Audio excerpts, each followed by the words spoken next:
మొత్తంగా కవిత పిటిషన్కి సంబంధించి విచారణ అయితే వాయిదా పడింది. ముందుగా ఆ న్యూస్ తోటి స్టార్ట్ చేద్దాం. ఆ తర్వాత ఫోన్ ట్యాపింగ్కి సంబంధించి, మేడిగడ్డకి సంబంధించి కూడా పెద్ద వివాదమే అవుతోంది. వాటి గురించి కూడా చర్చించే ప్రయత్నం చేద్దాం. ముందుగా అయితే కవిత బెయిల్ పిటిషన్పై ఈ విచారణ 4వ తేదీకి అయితే వాయిదా పడింది. అంటే సుదీర్ఘ వాదనలు వినిపించారు ఇరువైపుల న్యాయవాదులు కూడా. మరోవైపు కేజ్రీవాల్కి సంబంధించి కూడా ఆయన ఏవైతే కొన్ని జైల్లోకి పర్మిషన్ అడుగుతూ పుస్తకాలు కావచ్చు, ఇంట్లో వండిన ఆహారం కావచ్చు, లేకపోతే కుర్చీ, టేబుల్, ఇంకొన్ని వస్తువులు, వాటికి సంబంధించి కూడా కోర్టు కొన్ని మార్గనిర్దేశకాలు చేసింది. ముందుగా అసలు ఢిల్లీ లిక్కర్ స్కామ్కు సంబంధించి ప్రస్తుత కేసు అప్డేట్స్ గురించి మనతో చర్చించడానికి, మిగిలిన అంశాలపై కూడా మరింత వివరణాత్మకంగా మాట్లాడడానికి మా పొలిటికల్ ఎడిటర్ అరవింద్ కొల్లి గారు సిద్ధంగా ఉన్నారు.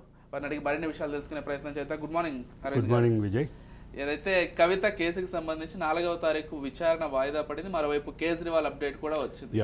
అంటే కేజ్రీవాల్కి సంబంధించి 15 రోజులు అంటే జ్యుడిషియల్ కస్టడీ, అంటే కస్టోడియల్ విచారణ అయిపోయి జ్యుడిషియల్ కస్టడీకి తరలించాలని ఆదేశాలు ఇచ్చారు. అయితే జ్యుడిషియల్ రిమాండ్ని వ్యతిరేకిస్తూ కేజ్రీవాల్ అడ్వకేట్ చేసినటువంటి వాదాన్ని కొట్టేసింది.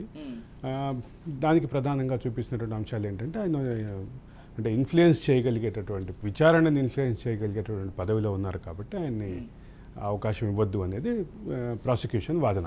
అయితే ఈ మొత్తంలో ఒకటి కీలకంగా గమనించాల్సింది ఏంటంటే అరవింద్ కేజ్రీవాల్ కొన్ని అదనపు సౌకర్యాలు కోరారు.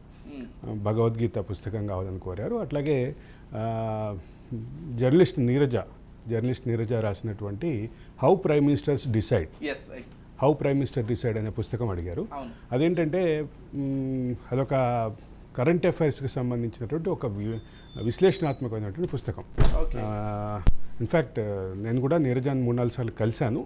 ఆమె అభిప్రాయాలు చాలా స్పష్టమైనటువంటి ప్రజెంటేషన్ ఇచ్చింది ఆ పుస్తకంలో.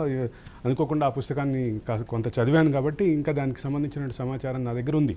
అయితే అక్కడ ఆవిడ చెప్పినటువంటి విషయం ఏంటంటే అంటే హౌ ప్రైమ్ మినిస్టర్స్ డిసైడ్ అనేటటువంటి క్రమంలో ఆవిడ వివిధ అంశాలని, రాజకీయ అంశాలని, కరెంట్ అఫైర్స్ని ఉదాహరణలుగా చెప్తూ రాసినటువంటి పుస్తకం అది.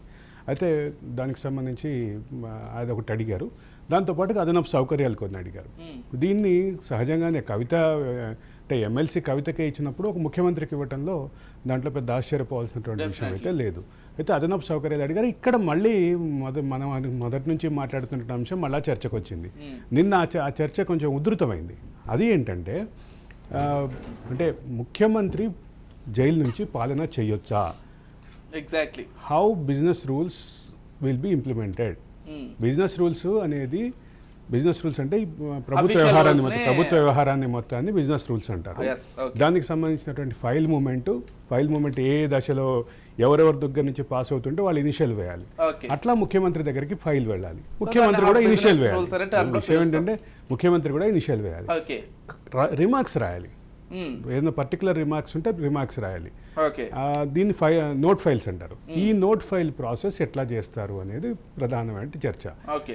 రాజ్యాంగంలో, ప్రజాప్రాతినిధ్య చట్టంలో, ముఖ్యమంత్రి విధుల నిర్వహణకి సంబంధించిన అంశంలో, ఢిల్లీ ఎన్సీఆర్ యాక్ట్లో, దీంట్లో ఎక్కడ చూసినా ఈ గందరగోళం అయితే ఉంది.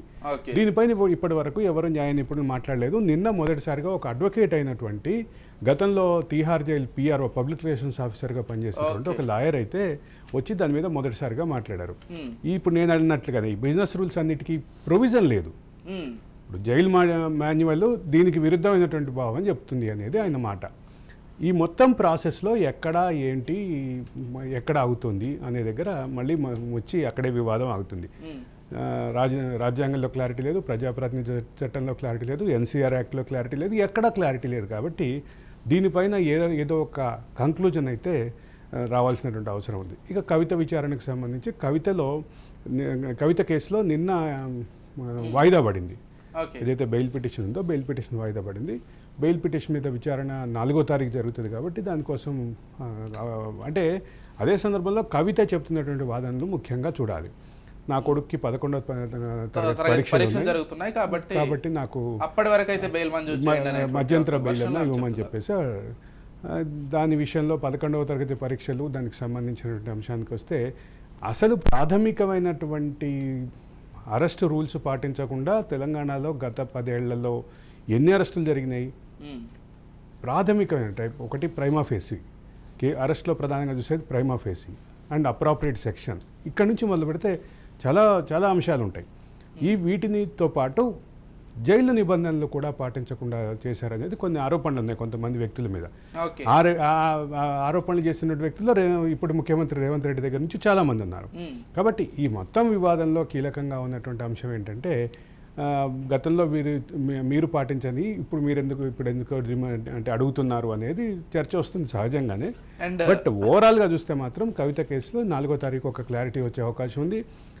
లోకల్ కోర్టు కనుక బెయిల్ రిజెక్ట్ చేస్తే హైకోర్టుకి వెళ్తారు, సుప్రీంకోర్టుకి వెళ్తారు.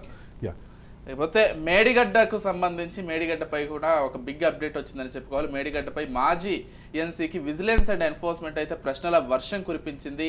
అదనపు టీఎంసీ పనులకు ఎలా మీరు సిఫార్సు చేశారు, లేకపోతే దానికి అంగీకారం ఎలా తెలిపారు అనేది ప్రధానంగా వాళ్ళు క్వశ్చన్ చేశారు. దానిపైన ఈ రోజు మొత్తం ఈ మాట మనం ఈ ప్రోగ్రాంలో చాలా సార్లు అడిగాము. దానికి సంబంధించి మనం మాట్లాడినటువంటి విషయాలు నేను ఇవాళ ఆ ప్రశ్నలు 14-15 ఉన్నాయి. దాంట్లో చూస్తే 10 ప్రశ్నలు మనం అడిగినవి ఉన్నాయి. కాబట్టి అంటే యాక్చువల్గా సివిల్ కన్స్ట్రక్షన్ ఒక లెవెల్ పూర్తయిన తర్వాత ఒక లెవెల్కి సంబంధించినటువంటి పూర్తిగా నిర్మాణ సంస్థ బాధ్యత అంతా కంప్లీట్ చేసి ఈఎన్సీతో పాటు మిగతా అంటే నేను ఇందాక చెప్పినటువంటి బిజినెస్ ప్రొసీజర్ ఏదైతే ఉందో ఆ ప్రొసీజర్ ప్రకారం అందరూ దాన్ని అప్రూవ్ చేసిన తర్వాతనే అదనపు పర్మిషన్ ఇవ్వాలి. అంటే ఒక లెవెల్ ఎక్స్ లెవెల్కి మనం క్లియర్గా అన్నీ అయిపోయిన తర్వాత X+1కి ఇవ్వాలి. ఇదొక బేసిక్ ప్రిన్సిపల్. సివిల్ నిర్మాణాల్లో ప్రభుత్వ ప్రాజెక్టుల విషయంలో ప్రాథమికంగా పాటించేటటువంటి అంశం. ఎందుకంటే మొత్తం పూర్తయిన తర్వాతనే అదనపు టీఎంసీకి ఇవ్వాలి అనేది ప్రాథమికమైన అంశం. అది మొదటిది పూర్తయిందా, దానికి సంబంధించిన క్లియరెన్స్లు ఇచ్చారా, ఎన్నిసార్లు మీరు ఫీల్డ్ విజిట్కి చేశారు, ఎన్నిసార్లు మీరు ఫీల్డ్ విజిట్కి వెళ్ళారు అనే దానికి కూడా నేను రికార్డ్స్ చూసి చెప్తాను అని ఈఎన్సీ చెప్పడం, మాజీ ఈఎన్సీ చెప్పడం కొంచెం మనలాంటి వాళ్ళకి ఆశ్చర్యం కల్పించేటటువంటి అంశమే. ఒక పక్కన అసలు ఈ అంశం ఈ చర్చకి ఇట్లుంటే అదనపు టీఎంసీతో పాటు నిర్మాణంలో జరిగినటువంటి లోపాలను కానీ వైఫల్యాలను కానీ, నిర్వహణలో లోపాలను కానీ వైఫల్యాలను కానీ, నిర్మాణ సంస్థ బాధ్యత కానీ, నిర్వహణలో నిర్మాణ సంస్థ బాధ్యత కానీ, దీన్ని ఎట్లా మీరు అసెస్ చేశారు, ఎట్లా దీనికి ఏ రకమైనటువంటి మార్కింగ్ ఇచ్చారు అని అన్నదానికి కూడా నేను రికార్డ్స్ చూసి చెప్తాను అని ఆయన చెప్పడం, వెంకటేశ్వర్లు చెప్పడం కొంచెం హాస్యాస్పదంగానే అనిపించినటువంటి అంశం.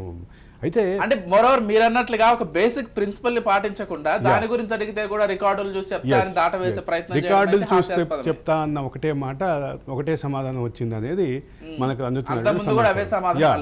అంటే ఇప్పుడు ఈయన కాదు, మెయిన్ ఈఎన్సీగా ఉన్నటువంటి మురళీధర్రావు కూడా ఇదే రకమైనటువంటి అభిప్రాయం వ్యక్తం చేశారు. ఆయన మేడిగడ్డ నిర్మాణం సరైంది, కాళేశ్వరం ప్రాజెక్ట్ అంతా సరైంది అని చెప్పి గత ప్రభుత్వ వాదాన్ని వినిపించడానికి ప్రయత్నించిన విషయం మనం చూసాం. మేడిగడ్డ ప్రాజెక్టు మీద ఏదైతే ప్రభుత్వం ఏర్పాటు చేసినటువంటి పవర్ పాయింట్ ప్రజెంటేషన్ ఉందో మంత్రుల సమక్షంలో జరిగినటువంటి సందర్భంగానే ఆయన గత ప్రభుత్వాన్ని సమర్థించేలాగా వాదనలు వినిపించడం, దాన్ని అక్కడే మంత్రి పొంగులేటి శ్రీనివాసరెడ్డి కానీ, ఇరిగేషన్ శాఖ మంత్రి మన ఉత్తమ్ కుమార్ రెడ్డి కానీ, వీళ్ళతో పాటు విజిలెన్స్ డైరెక్టర్గా జనరల్గా ఉన్నటువంటి రతన్ కానీ, ఐపీఎస్ రతన్ కానీ, వీళ్ళందరూ ఆ వేదిక మీద అక్కడ ఆ స్పాట్లో దాన్ని కౌంటర్గా దానికి వినిపించేటట్టు వాదన కూడా చూసాం. ఆ తర్వాత కాలంలో ఆయన్ని మళ్ళీ విజిలెన్స్ విచారణకు పిలిచినప్పుడు కూడా మాజీ ఈఎన్సీ మురళీధర్రావు ఆయన చెప్పినటువంటి వాదన ఏదైతే ఉందో ఖచ్చితంగా గత ప్రభుత్వాన్ని వాదనని సమర్థించేదిగానే ఉన్నటువంటి విషయం చూడాలి. దీనికి ఉన్నటువంటి కారణాలు, దీనికి ఉన్నటువంటి అంశాలు, వీటన్నిటి విషయంలోకి మనం వెళ్లే ముందు ఒక ప్రాథమికమైన అంశం గమనించాల్సింది ఏంటంటే ఒక మాజీ ఈఎన్సీ అంటే మాజీ ఈఎన్సీ జనరల్ ఏమో అసలు గత ప్రభుత్వం అంతా సరిగ్గా చేసింది అంటాడు. తర్వాత కన్సర్న్ ఈఎన్సీ అంటే కాళేశ్వరం ప్రాజెక్ట్ ఈఎన్సీగా ఉన్నటువంటి వెంకటేశ్వర్లు గారేమో దానికి సంబంధించి ఏది అడిగినా కానీ నా దగ్గర లేదు, అదేదో సినిమాలు అంటారు కదా, మర్చిపోయాను, గుర్తులేదు, అట్లా ప్రతిదీ రికార్డులు చూసి చెప్పాలి అని చెప్పటం కొంచెం అనుమానాలకి తావిస్తుంది. రైట్. ఇక పోతే అంటే మనం ప్రతిరోజు డిస్కస్ చేసే అంశమే ఏదైతే ఫోన్ ట్యాపింగ్ కేసుకు సంబంధించి, తెలంగాణ ఫోన్ ట్యాపింగ్ కేసుకు సంబంధించి పూర్తిగా ప్రతిపక్షాలను ఇబ్బంది పెట్టేందుకే ప్రతిపక్షాలు టార్గెట్గానే కొన్ని బృందాలుగా ఏర్పడి మొత్తం చేశామని ఇప్పటికీ కన్ఫ్యూషన్లో రాధాకృష్ణ చెప్పినట్లుగా తెలుస్తోంది. టాస్క్ ఫోర్స్ను కూడా పూర్తిగా అదే విధంగా ఉపయోగించుకున్నారు. ఇక్కడ రెండు అంశాలు కనిపిస్తున్నాయి. రాధాకిషన్ రావు వాంగ్మూలం నిన్న ఏదైతే బయటకు వచ్చిందో కన్ఫెషన్ స్టేట్మెంట్, ఆ కన్ఫెషన్ స్టేట్మెంట్ చూస్తే రెండు ప్రధానమైన అంశాలు కనిపిస్తున్నాయి. ఒకటేమో ఈ యంత్రాంగాన్ని మొత్తం అధికార పార్టీ కోసం వాడాము, ఈ అంటే డబ్బుల తరలింపు కానీ డబ్బుల తరలింపు టాస్క్ ఫోర్స్ వాహనాల్లోనే చేశాము. ఆ మాట ఏంటంటే మనం మీరు అన్నారు పట్టుకోవాల్సిన వాళ్ళే సంచులు మోస్తే ఈ చివరికి ఏమవుతుంది అని. I remember that word. 3-4 రోజుల క్రితం మన డిబేట్ సందర్భంగా మీరు వాడారు. అయితే ఇక్కడ ప్రధానంగా గమనించాల్సిన అంశం ఏంటంటే, ఒకటి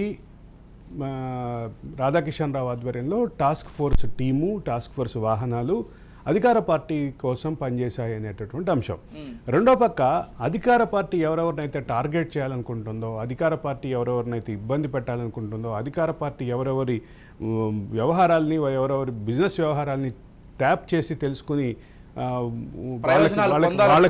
వాళ్ళని బెదిరించి ఇబ్బంది పెట్టి వాళ్ళ ప్రయోజనాలు కాపాడుకోవాలనుకుందో, లేదా వాళ్ళకి అదనపు ప్రయోజనాలు పొందాలనుకుందో, వీళ్ళందరికీ ఉపయోగపడేలాగా రాధాకిషన్ రావు టీం పనిచేసింది అనేది ఆ కన్ఫెషన్ స్టేట్మెంట్లో రెండో భాగం.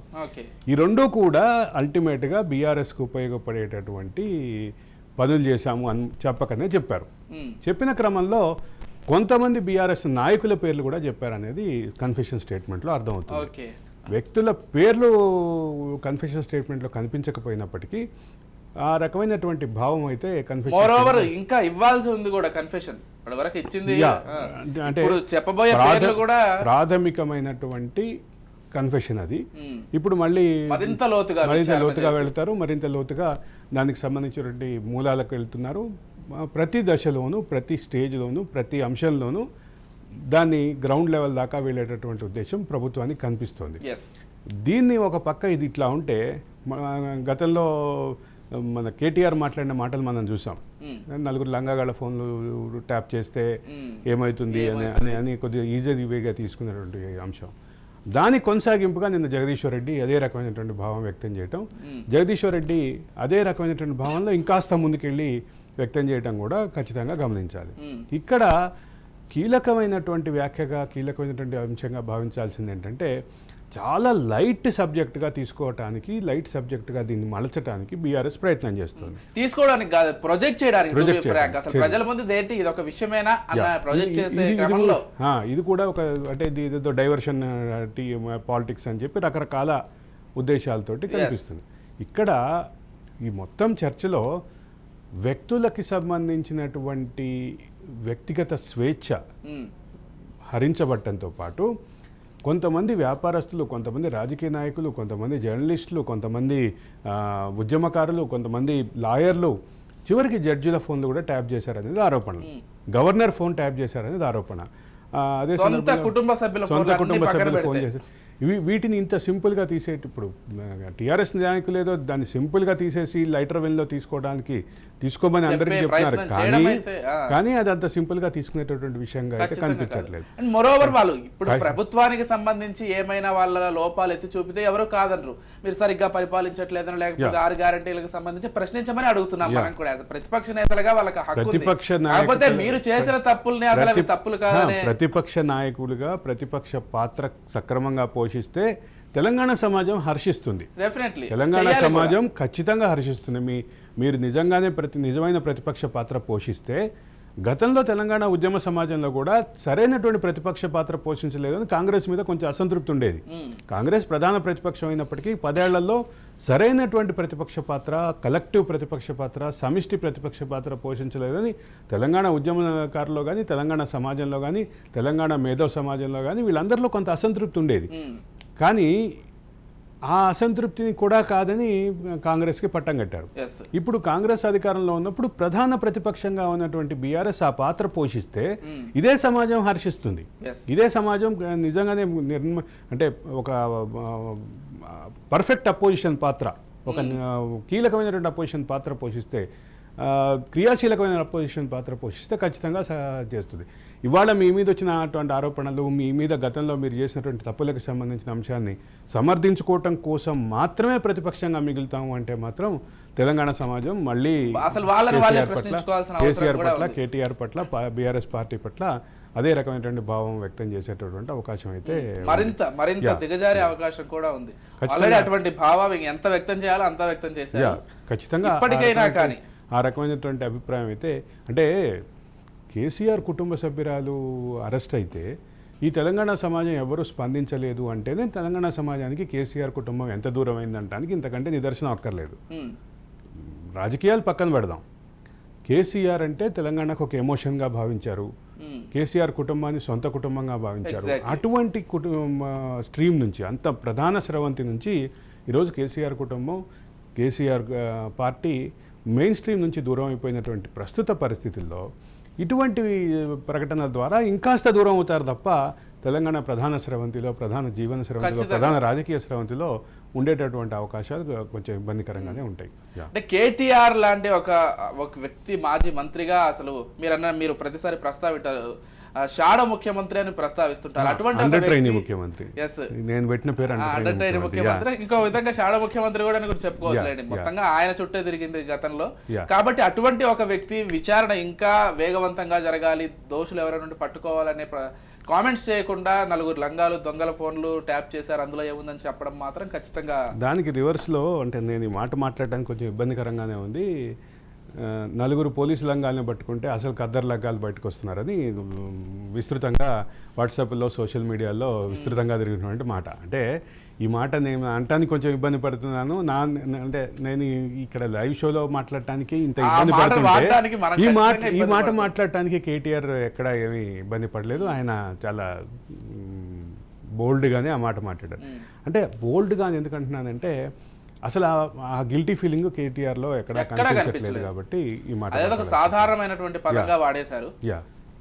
మరోవర్ అందులో పెద్ద పెద్ద పేర్లు ఉన్నాయని తెలిసి వాడటం ఇంకో. అయితే ఒకటి మాత్రం క్లియర్, నాకు ఉన్నటువంటి సమాచారం మేరకు లేదా మిగతా వార్తా సంస్థలలో పనిచేసే మిత్రులకు ఉన్నటువంటి సమాచారం మేరకు అతి త్వరలోనే కొంతమంది బీఆర్ఎస్ నాయకులకి నోటీసులు వెళ్ళబోతున్నాయి. అతి త్వరలోనంటే ఈరోజు రేపట్లో నోటీసులు వెళ్ళబోతున్నాయి. ఆ నోటీసులు అందుకున్న తర్వాత వాళ్ళు ఏ రకమైనటువంటి స్పందిస్తారో చూడాలి. అప్పుడు తదుపరి నేను కూడా విన్నా ఈ వార్త. మరోవర్ రాధాకిషన్ పేర్లు మరిన్ని కూడా బయట పెట్టారు. రాధాకిషన్ కన్ఫెషన్ స్టేట్మెంట్ తర్వాతనే పేర్లు కన్ఫర్మ్ అయ్యాయి అనేది. ప్రభాకర్ రావు చుట్టూ తిరగొచ్చు కానీ ప్రభాకర్ రావు వరకు వెళ్లకుండానే బీఆర్ఎస్ నేతల పేర్లు బయటకు వచ్చాయి. ప్రభాకర్ రావు తర్వాత బీఆర్ఎస్ నేతలు వస్తారనుకుంటే ప్రభాకర్ రావు కంటే ముందే బీఆర్ఎస్ నేతలు వస్తున్నట్టుగా పరిస్థితి ఉంది. ఎందుకు అంటే ఇక్కడ ప్రధానంగా బీఆర్ఎస్ నేతలు ప్రభాకర్ రావుని కూడా కాదని డైరెక్ట్గా భుజంగరావు తోటి, ప్రణీత్ రావు తోటి, రాధాకిషన్ రావు తోటి వాళ్ళు డైరెక్ట్గా మాట్లాడి పనులు చేయించుకున్నారు అనేది ఒక ప్రధానమైనటువంటి చర్చ. అయితే దీంట్లో మళ్ళీ మొదటికి వస్తుంది కొంతమంది పోలీస్ అధికారుల పాత్ర, ఉన్నతాధికారుల పాత్ర. ఖచ్చితంగా దానికి సంబంధించిన అంశాలు కూడా సిట్కి ఆధారాలు దొరికినాయి. వాళ్ళని కూడా విచారణకి పిలిచేటటువంటి అవకాశం కనిపిస్తోంది. విజయ్, రైట్. లేకపోతే వరంగల్ లోక్సభ కాంగ్రెస్ అభ్యర్థి కడియం కావ్య పేరు ప్రకటన వచ్చింది. గతంలో బీఆర్ఎస్ నుంచి సీటు పొంది కూడా కొన్ని కారణాల వల్ల ఆమె బయటికి వచ్చి మళ్ళీ కాంగ్రెస్ లో చేరి ఆమె అదే సీట్ తీసుకుని, ఎన్ని కారణాలు చెప్పినా ఒకటైతే ఆమెకి బీఆర్ఎస్ తోటి ఉంటే గెలిచే అవకాశం లేదు అన్న కంక్లూజన్ తోటే చేరారు. రాజకీయ భవితవ్యం లేదు అనే కారణంగానే చేరారు అనేది క్లియర్గా అర్థమవుతూనే ఉంది. ఆవిడ మాటల్లో కానీ వాళ్ళ తండ్రి గారి మాటల్లో కానీ చాలా క్లియర్. అండ్ మోరోవర్ ఆమె స్టేట్మెంట్ మీరు గమనిస్తే ఈ రోజు బీఆర్ఎస్ పార్టీ పైన ఇన్ని కేసులు ఉన్నాయి, అసలు బీఆర్ఎస్ రాజకీయంగా పోరాటం లేదు అని చాలా క్లియర్ గా చెప్పేశారు. ఇక మనం మళ్ళీ దాంట్లో అంతర్గతంగా అనుకుంటుందని కూడా చెప్పడానికి లేదు, ఓపెన్ గా. ఆమె వేరే కారణాలు ఏం లేదు, ఓడిపోతానన్న కారణం ప్రధాన కారణం. రెండో కారణం ఏంటంటే ఈ కేసులు వీటన్నిటికీ when boat is sinking why should we sail with the boat అనేది ఒక ఇంగ్లీష్ సామెత ఉంటుంది. అది గుర్తొచ్చింది నాకు. వీళ్ళందరినీ చూస్తే అదే, చిల్లులు పడ్డ పడవలో ప్రయాణించే కంటే పక్కన ఉన్న కాస్త బెటర్ పడవలోకి జంప్ చేసేస్తే సేఫ్గా ఉంటాము. Let the boat sink, will be on safe side అనేది ఉంటుంది అనేది ఒక ఇంగ్లీష్ సామెత ఉంది. ఆ రకమైనటువంటి భావమే కనిపిస్తుంది. అయితే ఇక్కడ కడియం కావ్య విషయంలో ఒక ప్రధానమైనటువంటి అంశం ఎంఆర్పిఎస్ అధ్యక్షుడు మందకృష్ణ మాదిగ తీసుకొచ్చినటువంటి అంశం. ఓకే 3 స్థానాలు 3 ఎస్సీ రిజర్వ్డ్ స్థానాలు ఉంటే 2 మాల కమ్యూనిటీకి ఇచ్చారు, ఒకటి మాలా మాదిగ కాన్ కమ్యూనిటీకి ఇచ్చారు అనేది ఆయన చెప్పినటువంటి మాట. మాదిగ కమ్యూనిటీ మొత్తం అటు కాంగ్రెస్ని వదిలేయాలి, ఇటు బీఆర్ఎస్ని వదిలేయాలి, బీజేపీతో ఉండాలి అని ఆయన బీజేపీ తోటి శైలి అవుతున్నారు కాబట్టి బీజేపీకి అనుకూలమైనటువంటి ఒక ప్రకటన చేశారు. అయితే ఇక్కడ ప్రధానంగా గమనించాల్సింది ఏంటంటే మాలా మాదిగ ఉపకులాల కంటే సోషల్గా ఆర్థికంగా కొంచెం దిగువనున్న కులంగా చెప్పేటటువంటి కులానికి చెందినటువంటి వ్యక్తిగా మన కడియం శ్రీహరి గారిని చెప్తారు. కడియం శ్రీహరి తన రాజకీయ ప్రస్థానంలో ఎప్పుడూ ఈ రకమైనటువంటి పోలరైజేషన్కి ట్రై చేయలేదు అనేది ఒక క్లియర్ ఆయన మీద ఒక సానుకూలమైనటువంటి అంశం ఉంది. అయితే అదే సందర్భంలో ఆయన తెలుగుదేశంలో ఉన్నప్పుడు కానీ తర్వాత టీఆర్ఎస్లో ఉన్నప్పుడు కానీ ఆయన ఆయన ఆయన తన స్టైల్ ఆఫ్ రాజకీయాలు చేశారు. ఈరోజు కాంగ్రెస్లోకి వస్తే ఏ రకమైనటువంటి రాజకీయంగా అదే రకమైనటువంటి భావం కంటిన్యూ చేస్తారా? ఉపాధ్యాయ వృత్తి నుంచి వచ్చినటువంటి ఒక అంటే అందరితోటి కలుపుకొని పోవటం ఇది అనేటువంటి ఒక అంశం ఉంది. అదే సందర్భంలో ఆయన మీద విమర్శలు కూడా అదే స్థాయిలో ఉన్నాయి. ఆయన దళిత దొర అని కూడా అంటారు. వీటన్నిటిలో ఇప్పటి వరకు ఆయన ఒక రకమైనటువంటి ప్రయాణం చేశారు. ఇప్పటి నుంచి ఆయన ప్రయాణం ఎటు వెళ్తుందో కూడా కొంచెం ఆసక్తికరంగానే చూడాలి. అయితే ఆయన వెనక్కి వెళ్ళిపోయి కూతుర్ని కంప్లీట్గా ముందుకు పెడతారా అనేది ప్రధానమైనటువంటి అంశం. అంటే ఇప్పుడు తెలంగాణ సమాజంలో ఈ 2 ఉపకులాల మధ్య ఉన్నటువంటి వివాదంలో కాంగ్రెస్ మీద ప్రధానంగా మందకృష్ణ మాదిగ చేసినటువంటి అంశం విమర్శ ఏంటంటే మాదిగలకి న్యాయం చేయట్లేదు కాంగ్రెస్ అనేది. సరే, దానికి సంబంధించి రాజకీయమైనటువంటి ఫలితాలు ఎట్లా వస్తాయో భవిష్యత్తులో కూడా చూడాల్సినటువంటి పరిస్థితి. లేకపోతే ఆంధ్రప్రదేశ్కు సంబంధించి కూడా ఎన్నికలు దగ్గర పడుతున్నాయి కాబట్టి ఇప్పటికే ఏపీకి కేంద్ర ఎన్నికల సంఘం ప్రత్యేక పరిశీలకులు కూడా చేరుకుంటున్నారు. 3 ప్రత్యేక పరిశీలకులు నియమించినట్లుగా తెలుస్తోంది. ఒకరైతే నిన్ననే వచ్చేసారు రామ్మోహన్ మిశ్రా, ఈరోజు మరో 2 రాబోతున్నట్లుగా తెలుస్తోంది. ఏపీ రాజకీయాల్లో ఎన్నికల పరిశీలకులు అనేది చాలా చిన్న అంశం. ఏపీ రాజకీయాలు ఇప్పుడంతా ప్రభుత్వోద్యోగులు కానీ ప్రభుత్వ కార్యక్రమాలు నిర్వహిస్తున్నటువంటి వాలంటీర్ల చుట్టే ఏపీ రాజకీయాలు తిరుగుతున్నాయి గత 2 రోజులుగా. పైగా నిన్న 1వ తారీఖు అంటే పొద్దున్నే పెన్షన్లు వస్తాయి అనేటటువంటి ఫీలింగ్ ఉంటుంది. ఆ పెన్షన్లని ఆపాడు చంద్రబాబు అనేటటువంటి ప్రొజెక్షన్ వైసీపీ ఇస్తోంది. అదే సందర్భంలో ఎన్నికల కమిషన్ తీసుకునే నిర్ణయానికి మమ్మల్ని ఎట్లా బాధ్యులు చేస్తారు అని మరోపక్క తెలుగుదేశం అండ్ కూటమి వాదిస్తున్నాయి. అయితే ఇప్పుడు అసలు ఈ సమస్య ఈ రోజుతో అయిపోలేదు. మళ్ళీ 1వ తారీఖు వస్తుంది మధ్యలో ఎన్నికల మధ్యలో మే 13 ఎన్నికలు జరగబోతున్నాయి. మళ్ళీ ఇంకో 1వ తారీఖు వస్తుంది. ఇప్పుడు అమ్మో 1వ తారీఖు ఫీవర్ ఎవరికి పడుతుంది అనేది అమ్మో 1వ తారీఖు అనే భావం ఎవరికి మైనస్ చేస్తుంది అనేది ఒకటి అంశం. అయితే ఇక్కడ ఒక రాజకీయమైనటువంటి చర్య కనిపిస్తుంది. వాలంటీర్లని ఉద్యోగాలకి రాజీనామా చేస్తున్నారు. ఉద్యోగానికి రాజీనామా చేస్తుంటే వాలంటీర్లని తమ ఎన్నికలకు బ్రాండ్ అంబాసిడర్లుగా ప్రచారకర్తలుగా వాడుకోవాలని వైసీపీ భావిస్తున్నట్లుగా అర్థమవుతుంది. అంటే ఈ 50 ఇళ్లకి సంబంధించినటువంటి పూర్తి డేటా వాళ్ళ దగ్గర ఉంటుంది. వాళ్ళకి ఆ ఇంటికి ఏ బెనిఫిట్స్ ఏ సంక్షేమ పథకాలు వచ్చినాయో డేటా వాళ్ళ దగ్గర ఉంటుంది. వాళ్ళు ట్యాబ్ ఇచ్చేయచ్చు, ఫోన్ ఇచ్చేయచ్చు. కానీ వాళ్ళకి ఆ 50 ఇళ్లకు సంబంధించిన సమగ్ర సమాచారం ఉంటుంది. వాళ్ళని తమ ప్రచారకర్తలుగా వాడుకోవాలని చెప్పేసి వైసీపీ భావిస్తోంది అనేది నిన్నటి నుంచి మనకు అర్థమవుతున్నటువంటి అంశం. అయితే ఇక్కడ వాళ్ళకు వచ్చేటటువంటి 5,000 ఏదైతే ఉందో అవసరమైతే వైసీపీ నుంచి ఇస్తారు. ఈ 2 నెలలు ప్రచారానికి వాడుకునేటువంటి అంశం అయితే కనిపిస్తుంది. కానీ దీంట్లో నిమ్మగడ్డ రమేష్ కుమార్ చేసినటువంటి అంటే నిమ్మగడ్డ రమేష్ కుమార్ సెక్రటరీగా ఉన్నటువంటి ఆర్గనైజేషన్ చేసినటువంటి అంశాల్లో ఈ చర్య చుట్టూ మరింత వివాదాలు అయితే తిరుగుతున్నాయి. నిమ్మగడ్డ రమేష్ కుమార్ చేసినటువంటి ఈ స్టెప్ ఏదైతే ఉందో ఈ స్టెప్ వెనక చంద్రబాబు ఉన్నాడు అనేది వైసీపీ ఎస్టాబ్లిష్ చేయడానికి ట్రై చేస్తుంది. లేదు, నిమ్మగడ్డ రమేష్ కుమార్ ఒక స్వచ్ఛంద సంస్థ, ఒక సోషల్ ఆర్గనైజేషన్ నుంచి పనిచేస్తున్నారు కాబట్టి ఆయన దానికే పరిమితం చేయాలి అనేది తెలుగుదేశం వాదిస్తోంది. ఈ మొత్తం వాదనలో ఒకటి కీలకంగా క్లారిటీ ఏంటంటే ఈ అంశం ఎవరికి రాజకీయంగా ఉపయోగపడుతుంది, ఎవరికి రాజకీయంగా నష్టం చేస్తుంది అనేది మాత్రమే మనం పరిశీలించాలి. అది ఇవాళకి మనం చెప్పలేం. బట్ దీన్ని వైసీపీ అనుకూలంగా మార్చుకోవాలనేది ప్రయత్నం చేస్తోంది. వైసీపీ చాలా నమ్మకంగా ఒక విషయం ఏముందంటే గత ప్రభుత్వాల్లో పెన్షన్ కోసం ఎట్టెటో తిరగాల్సినటువంటి పరిస్థితి ఉండేది. మేము వచ్చాక వాలంటీర్ల ద్వారా ఇంటికి ప్రతి నెల 1వ తారీఖు తెల్లవారుజామున ఇస్తాం కాబట్టి డెఫినెట్ గా మాకు మంచి చేస్తుంది అనేది వైసీపీ చాలా ధీమాగా ఉంది. తెలుగుదేశం ఇంకో వాదన తీసుకొస్తుంది. ఖజానా ఖాళీ అయింది పెన్షన్లు ఇవ్వడానికి ఖజానా ఖాళీ అయింది కాబట్టి మమ్మల్ని బ్లేమ్ చేస్తున్నారు అనవసరంగా అనేది తెలుగుదేశం వాదన. ఈ వాదనలో వాళ్ళు ఇది కూడా చెప్పారు, మీరే ఆపేసుకొని మా పైన మమ్మల్ని బూచిగా చూపిస్తున్నారు అనేది వాదన. అయితే ఈ వాదనలో ఎవరికి పొలిటికల్గా న్యాయం జరుగుతుంది అంటే పొలిటికల్గా లాభం జరుగుతుంది, న్యాయం అనే పదాన్ని ఉపసంహరించుకుంటాను నేను. లాభం ఎవరికి జరుగుతుంది, నష్టం ఎవరికి జరుగుతుంది అనేది మాత్రం భవిష్యత్తులో చూడాల్సిందే. రాజకీయంగా ఈ పర్టికులర్ జంక్చర్లో ఇప్పుడు గత 2 రోజులుగా ముఖ్యంగా నిన్న ఉదయం నుంచి చర్చ అంతా వాలంటీర్ల చుట్టే తిరుగుతున్నటువంటి ఈ చర్చ దీనికి క్లారిటీ ఏ రకమైనటువంటి క్లారిటీ వస్తుంది, ఏ రకమైనటువంటి ముగింపు వస్తుంది అనేది ఖచ్చితంగా ఆసక్తికరంగా చూడాల్సినటువంటి పరిస్థితి. అయితే ప్రచారాలకు సంబంధించి ఎలా చూస్తారంటే అన్ని పార్టీలు కూడా ప్రచార జోరులో కనిపిస్తున్నాయి.